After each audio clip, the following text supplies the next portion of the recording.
अरे बाजे छमे छमे छम छमा छम बाजे घुघरू बाजे घुघरू आसो में पहले की आरती करो जी बाजे छुरू बाजे घुघरू आसो में पहले की आरती करो जी बाजे छमे छम छम छम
हर्षाया हो वीर जी मेरा जिया हर्षाया हो वीर जी मेरा जिया हर्षाया हो वीर जी मेरा जिया हर्षाया हो वीर जी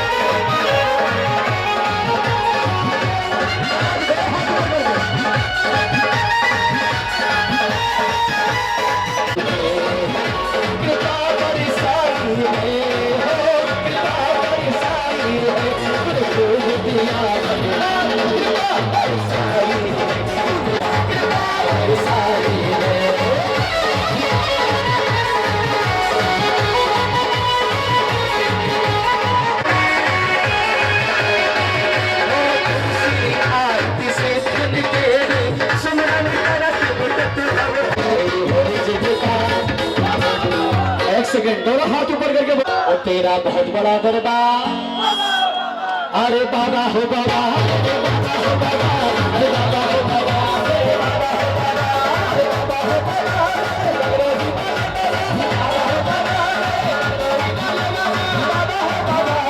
अरे बाबा हो बाबा तेरा अजब लगा दरबार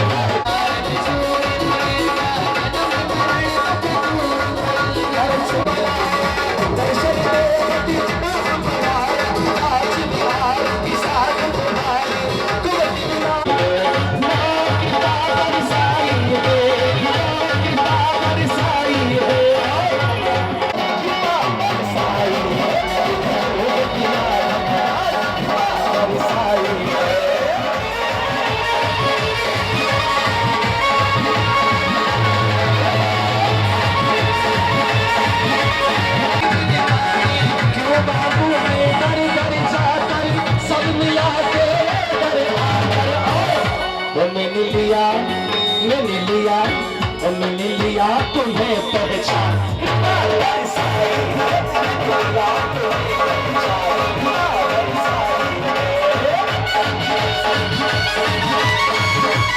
तपस्या हुए मोक्ष तपस्या हुए मोक्ष करके आरती कीजिए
हमारे स्वतंत्र जी कह रहे हैं मैं अकेला भक्ति कर रहा हूँ।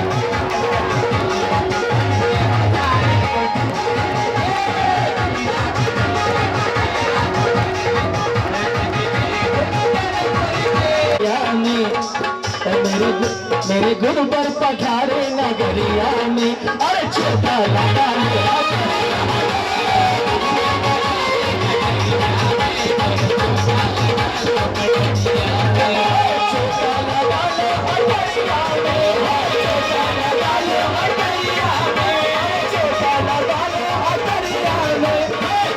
हमारे चाचा जी पंडित जी साहब के साथ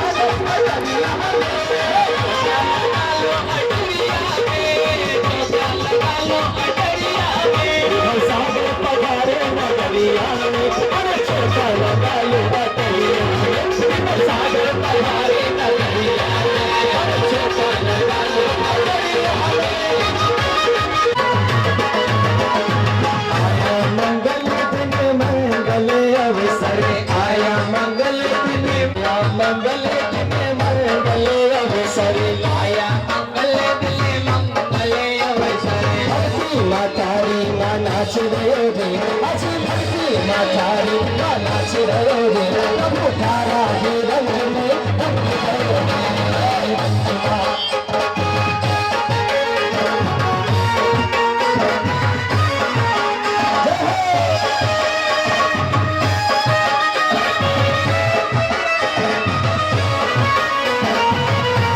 मचे जाए मचे जाए मन का पति मचे जाए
कुंदाद्यो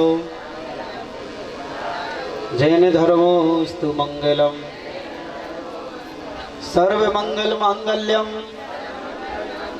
सर्वकल्याणकारिकम प्रधानं सर्वधर्माणां जैनं जयतु शासनं जैनं जयतु शासनं जैनं जयतु शासनं।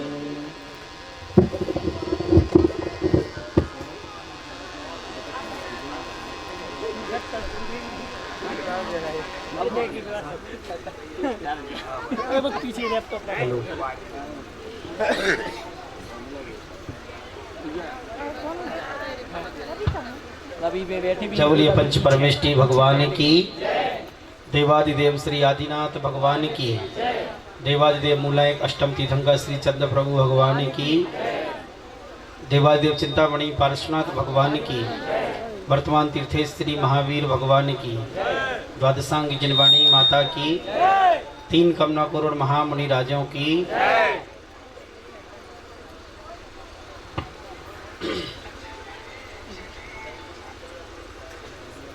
बगरोही की पावन धरा पर एक बार पुनः सिद्ध चक्र महामंडल विधान का आयोजन। ऐसा लगता नहीं है कि विधान दोबारा हो रहा है, लग रहा है कि वही समय लौट करके वापस आ गया है।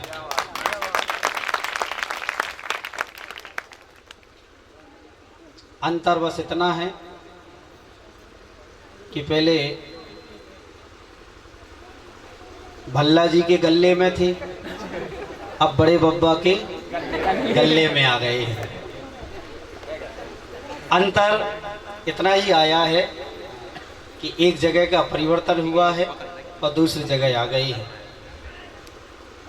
वही सिद्ध चक्र विधान है, हम और आप सब वही के वही है।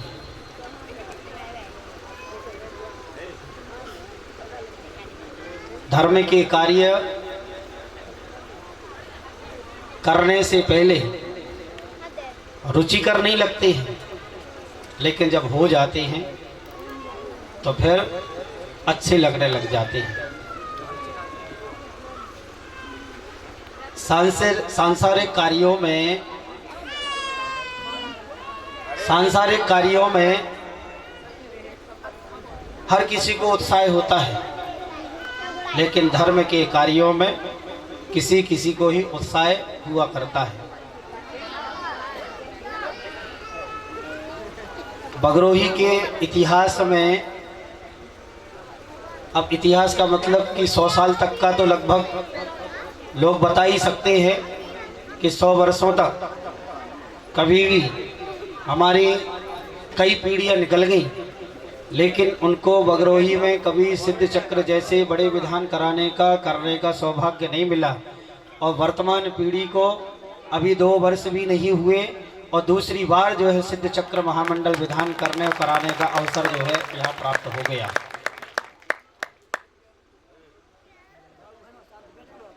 और जैसे भाव हैं, उन भावों के मध्य मैंने पूर्व में भी कहा था कि जितना पैसा हम वैष्णव में, जितना पैसा हम अन्य व्यर्थ के कार्यों में बहाते हैं, अगर उतना पैसा संजो कर के रखें और जिनेंद्र भगवान की पूजन में लगाएं तो हर 2 साल में भी एक सिद्ध चक्र मंडल विधान हो तो बहुत बड़ी बात नहीं है। आगे भी यही अपेक्षा है बगरोही वालों से कि अगले विधान में हम भी आएंगे, आप कराना। बोले चंदागिरी भगवान की। अब ऐसा भी होता है ना कई बार कि अब संगीतकार एक बार बुलाए फिर कहते कि वही पुराने हैं, फिर नाटककार बुलाओ तो कहते अब बार दूसरा बुलाओ। तो कभी कभार अब मैं भी सोचता हूँ कि मेरा भी नंबर कब आएगा ऐसा जो अगली बार कहो कि भाई पंडित जी भी पुराने हो गए, नए बुलाओ अब। हालांकि अपने बहुत सारे हैं, चिंता करने की आवश्यकता नहीं। 10-20 सिद्ध चक्र तक तो चल सकते हैं, इतने बगरोही में ही है।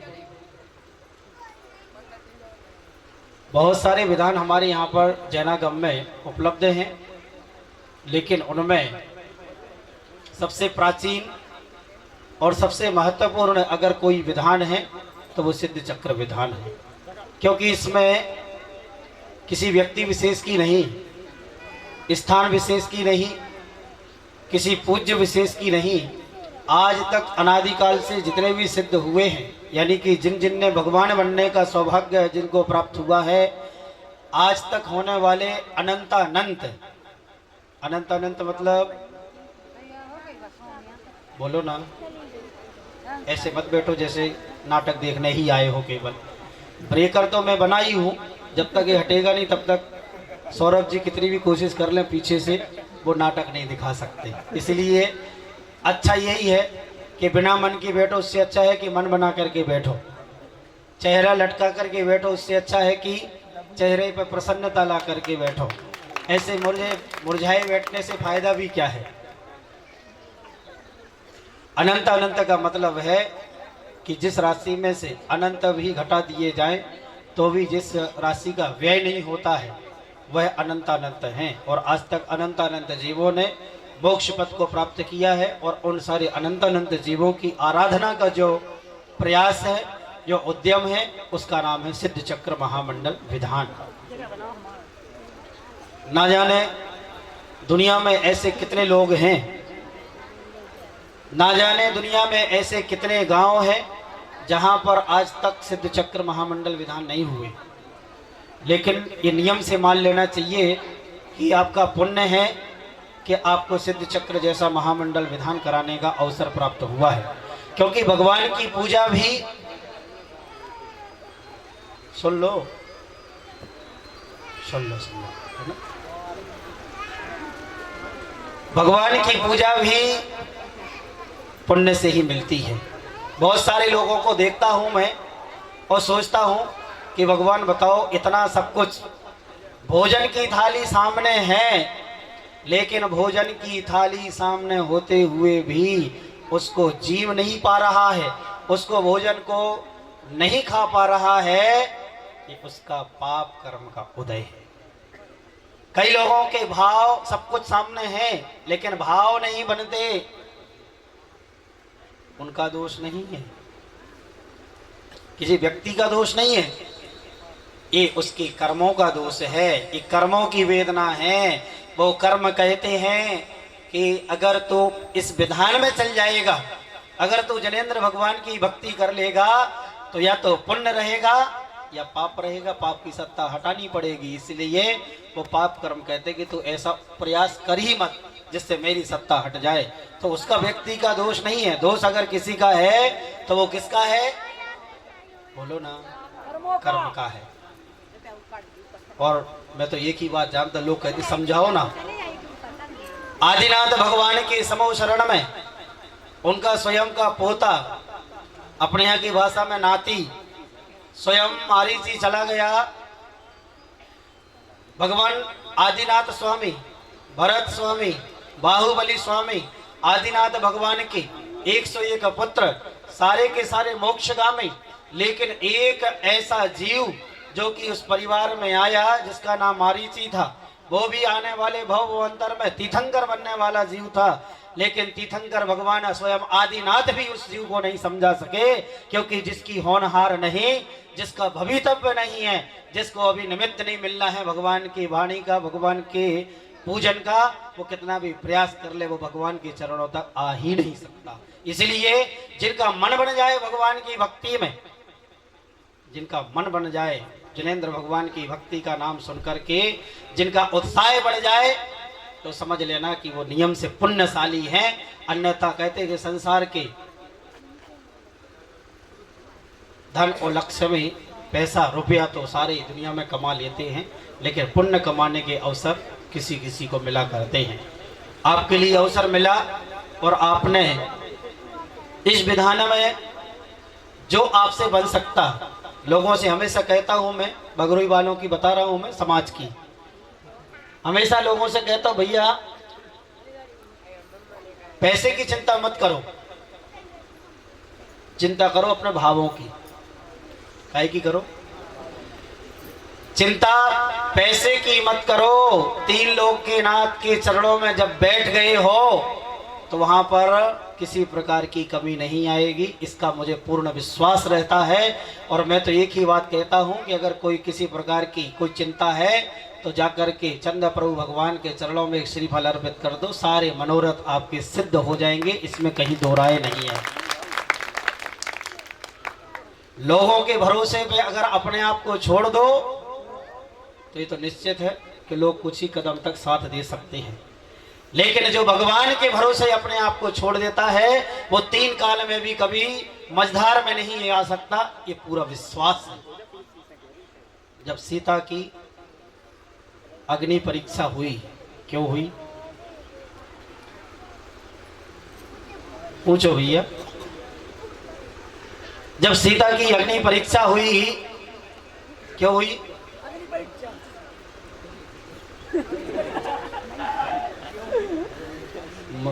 लीड लगा रखी है क्या कानों में? यही बोल रहा हूं मैं कि जब सीता की अग्नि परीक्षा हुई तो वो अग्नि परीक्षा क्यों हुई? क्योंकि लोगों ने कह दिया। आजकल सबसे ज्यादा लोगों को डर किस बात का है कि लोग क्या कहेंगे। एक ही तो सवाल है, कपड़े पहने तो लोग क्या कहेंगे, शादी विवाह कुछ करे तो लोग क्या कहेंगे। कोई भी कार्य हो बस एक ही टेंशन है आदमी को, और वो टेंशन क्या है? बोलो ना।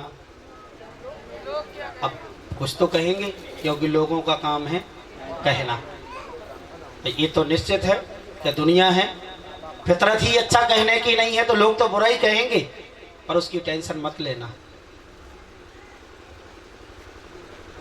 अब लोगों ने कुछ कहा, रामचंद्र जी सब जानते थे, छायक सम्य दृष्टि जीव हैं और चरम शरीरी है और स्वयं ज्ञानी है, वो सब जानते हैं। लेकिन उसके बावजूद भी अब जब लोग कहेंगे तो करना ही पड़ेगा। और उन्होंने सीता को अग्नि प्रवेश के लिए कहा कि इस अग्नि परीक्षा के माध्यम से तुम अपने शीलत्व को सभी के सामने दिखलाओ। और जब सीता ने अग्नि में प्रवेश करना प्रारंभ किया, किसका स्मरण किया? बोलो ना। धर्म की, भगवान को याद किया, धर्म को याद किया। अगर और किसी व्यक्ति विशेष को कर लेते तो वो क्या कर लेता? धर्म को याद किया, भगवान को याद किया, और हुआ क्या? कभी भी ऐसा अतिशय नहीं देखा गया कि जलती हुई अग्नि भी, जलती हुई धधकती हुई अग्नि भी पानी का सरोवर बन गया और अग्नि रंच मात्र भी बाल बांका नहीं कर सकी। क्योंकि जिसको विश्वास है धर्म के ऊपर, जिसको विश्वास है देव शास्त्र गुरु के ऊपर, उसका कोई भी कुछ नहीं कर सकता। बहुत सारे उदाहरण हमारे यहाँ पर हैं। जब सोमा सती जो कि दृढ़ श्रद्धानी थी और उसने विश्वास करके घड़े के अंदर हाथ डाल दिया जिसमें कि भयंकर जहरीला सर्प था, लेकिन उसके श्रद्धान के कारण से, उसके विश्वास के कारण से वो नाग भी हार में परिवर्तित हो गया। ऐसा कभी देखा नहीं गया। मानतुंगाचार्य महाराज जिनको 48 कोष्ठक के अंदर बंद कर दिया गया, हाथों में हथकड़ियां, पांवों में बेड़ियां लगा दी गई, लेकिन जब उस बेड़ियों के जकड़े होने के बावजूद, 48 तालों के अंदर बंद होने के बावजूद भी अगर वहां पर चिल्लाते तो कौन आता? बोलो ना। मन नहीं लग रहा, नाटक देखना है तो देख लो ना, कहो तो बंद कर दो ना, नहीं करो तो फिर सुनो। 48 तालों के अंदर बंद हो गए। मैं तो लोगों से कहता हूं कि मानतुंगाचार्य महाराज तो 48 तालों के अंदर बंद हो गए।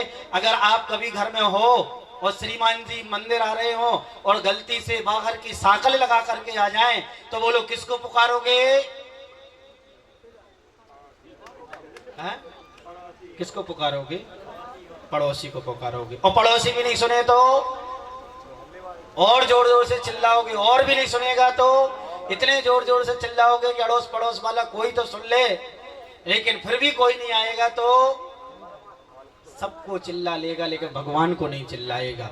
मानतुंग आचार्य महाराज ने न किसी को आवाज नहीं दी, उन्होंने तो एक चित्त एकाग्र होकर के, क्योंकि दिगंबर मुनिराज कभी उपसर्ग से डरते नहीं, कभी किसी आपदा से विपदा से घबराते नहीं, इसलिए उन्होंने और कुछ नहीं किया, एक जगह बैठ करके और आदिनाथ भगवान का स्मरण करना प्रारंभ किया।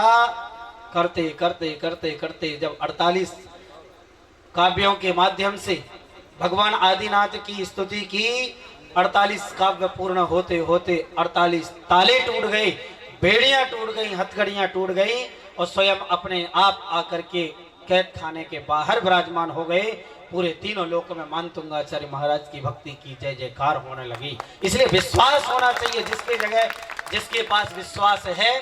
एक वो अंजन चोर, एक सेठ, जिसको बता दिया गया कि अगर तुम इस मंत्र को पढ़ोगे, इस मंत्र को सिद्ध कर लोगे, तो तुम्हें ऐसी विद्या सिद्ध हो जाएगी जिससे तुम जो चाहोगे वो कार्य कर सकते। पर शर्त यह है कि उस विद्या को पहले सिद्ध करना पड़ेगा, और उस विद्या सिद्ध करने का तरीका क्या है कि एक छीके पर बैठना पड़ेगा। छीका तो जानते हो ना, सब जानते हैं, गांव के लोग हैं। पुराने समय में जब दही जमाते थे तो उसको बिल्ली न खा जाए और भी कोई घर के छोटे मोटे चोर लुटेरे नहीं खा जाए, तो इसलिए क्या करते थे, म्यारी से बांध करके एक छीका रखते थे, उसके ऊपर मटकी को रख देते थे। ऐसे उस छीके में 100 लड़ियां थी और एक बार मंत्र को पढ़ना और एक कड़ी को काटना।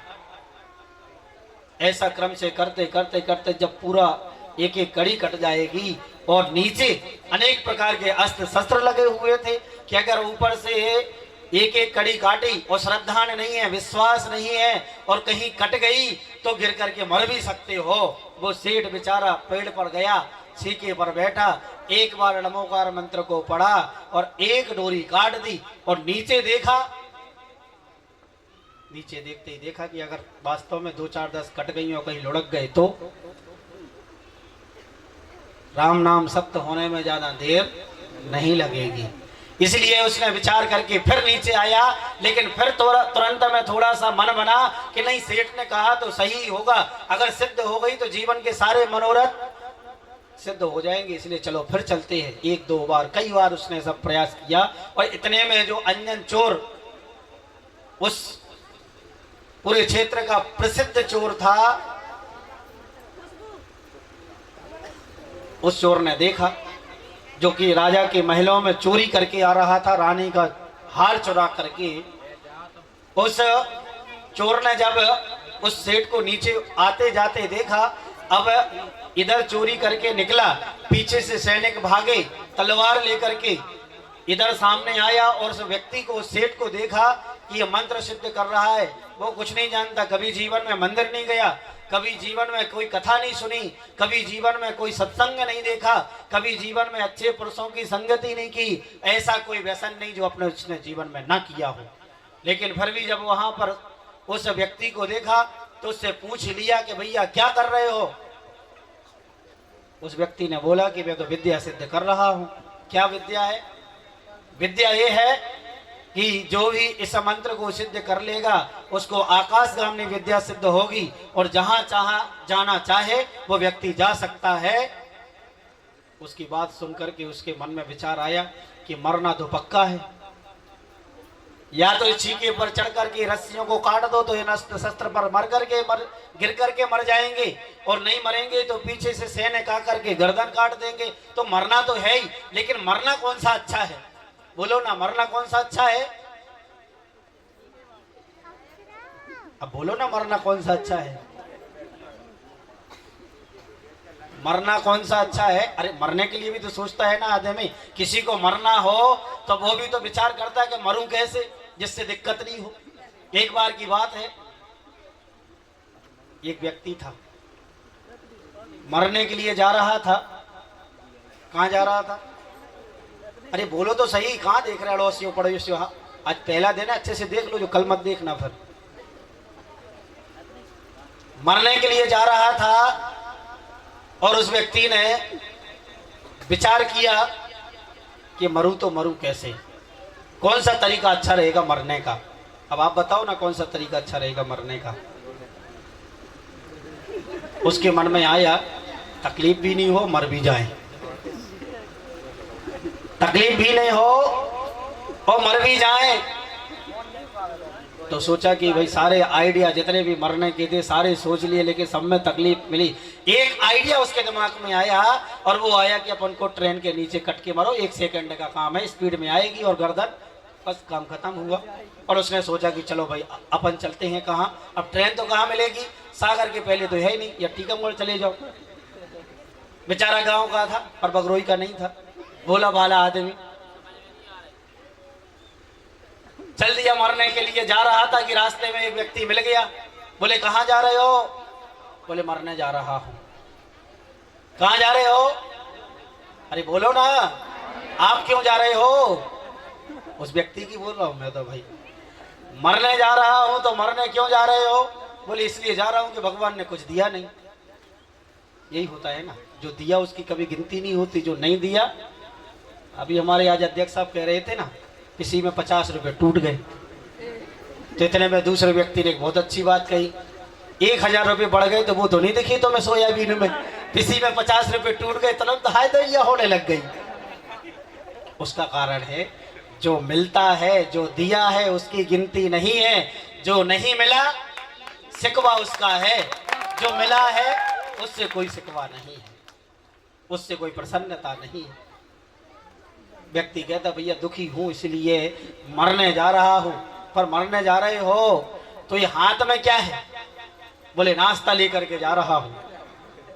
क्या लेकर के जा रहा हो? मरने जा रहा हूं पर नाश्ता लेकर के जा रहा हूं। अरे भले आदमी, जब मरने ही जा रहे तो भूख की चिंता क्यों कर रहा है? अरे मरने जा रहा हूं पर नाश्ता लेकर के इसलिए जा रहा हूं क्योंकि भारत की ट्रेन है।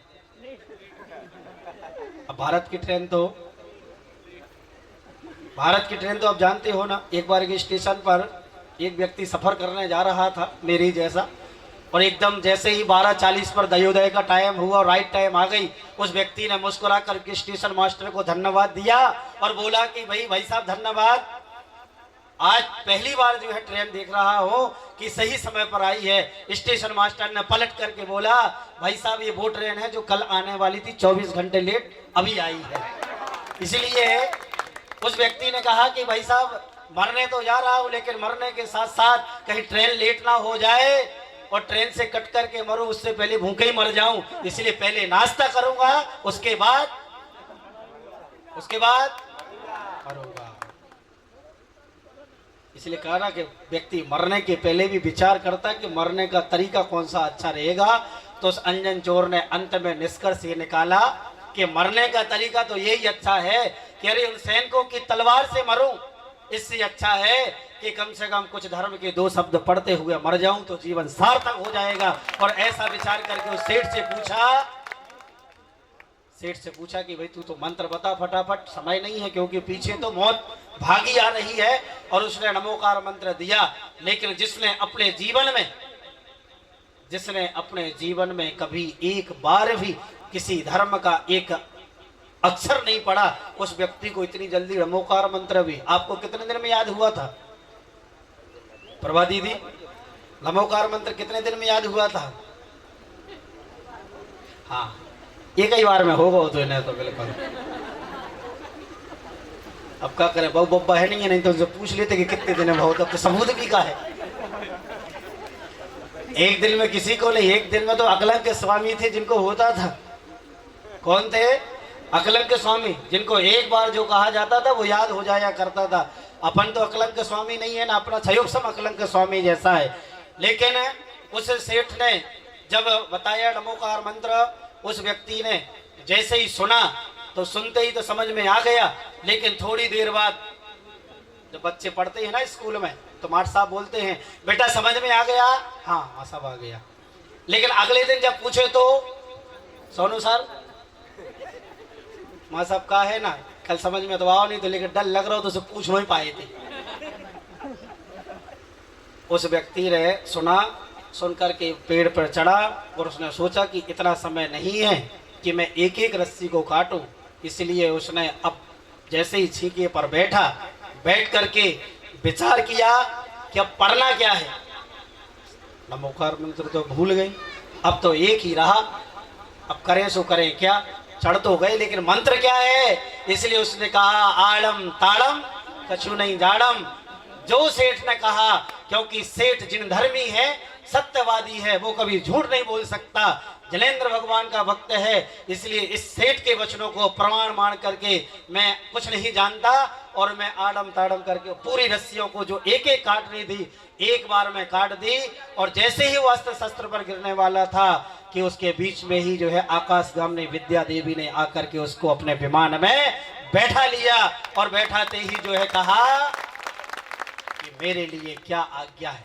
जो सेठ इतने दिन से पुरुषार्थ और प्रयास कर रहा था, आज एक क्षण मात्र में जो सब सारे वैष्णव को करने वाला व्यक्ति था, लेकिन आज के उस दृढ़ श्रद्धान ने उस व्यक्ति को, उस अंजन चोर को एक क्षण मात्र में उस विद्या का स्वामी बना दिया। अब वो चाहता, आदमी के जीवन में कभी ना कभी कोई बदलाव का रास्ता मिलता है, पर रास्ता मिले बदले, रास्ता मिल जाए और बदल जाए व्यक्ति तो उसका जीवन का बेड़ा पार है। और रास्ते मिलने के बाद भी अगर रास्ता पर आस्था ना करके फिर भी भटकता है तो उसका दुर्भाग्य है। और उस व्यक्ति को जैसे ही कहा, उस अंजन चोर को उस विद्या ने कि मेरे लिए क्या आज्ञा है, आप बताइए अगर आप चोर होते। हालांकि हो नहीं ना होते, मुझे भी विश्वास है, ये नहीं कह रहा हूं मैं, लेकिन मैं तो विचार कर रहा हूं कि अगर उसकी जगह अपन होते तो क्या करते। वही करते जो पहले करते आए, भाई सुधर थोड़ी जाते। लेकिन उस अंजन चोर ने कहा अब मुझे ये सब कुछ नहीं करना, आज मैं धर्म के कारण से मेरी जान बची है। जिस व्यक्ति का उपकार है मेरे ऊपर, किसका उपकार है, उस सेठ, और सेठ को जिसने बताया ऐसे जिनेंद्र दत्त सेठ का उपकार है, इसलिए मुझे कहीं नहीं जाना, मुझे उस सेठ की शरण में लेके चलो। और उस समय सेठ पंचमेरुओं की वंदना करने के लिए निकले थे, वो विद्या पंचमेरुओं की वंदना करने के लिए वहां पर लेके गए। और उस अंजन चोर ने अपने जीवन में इस प्रकार से धर्म को धारण किया। चलते चलते श्रावक व्रती बन करके, एक दिन मुनि बन करके और सारे कर्मों को काट करके कैलाश पर्वत से निर्वाण पद को प्राप्त करके अंजन से निरंजन बन गया। जब अंजन जैसे चोर निरंजन बन सकते हैं तो हम और आप भी अगर भगवान बन जाएं, अंजन जैसे चोर भी अगर सिद्ध बन सकते हैं तो हम भी सिद्ध बन सकते हैं। ऐसा विश्वास मान करके अपना श्रद्धान अटल कर लेना चाहिए धर्म में, क्योंकि सच्चा साथी अगर कोई है तो धर्म ही है। धर्म एव सदा बंधु स एव शरणम मम। धर्म ही बंधु है, धर्म ही शरण है, ऐसा विश्वास अपने मन में बना लीजिए। चलिए, आपको विकल्प उत्पन्न होने लग गए होंगे कि ये नाटक होना कब है, इसलिए आपके बीच की बाधा को दूर करते हुए आपका रास्ता क्लियर करता हूँ। अपनी वाणी को यहीं विराम देता हूँ। जब लिए द्वादशांगी जिनवाणी माता की। चलिए खड़े हो जाएंगे 2 मिनट को जिनवाणी स्थिति को, उसके बाद पुनः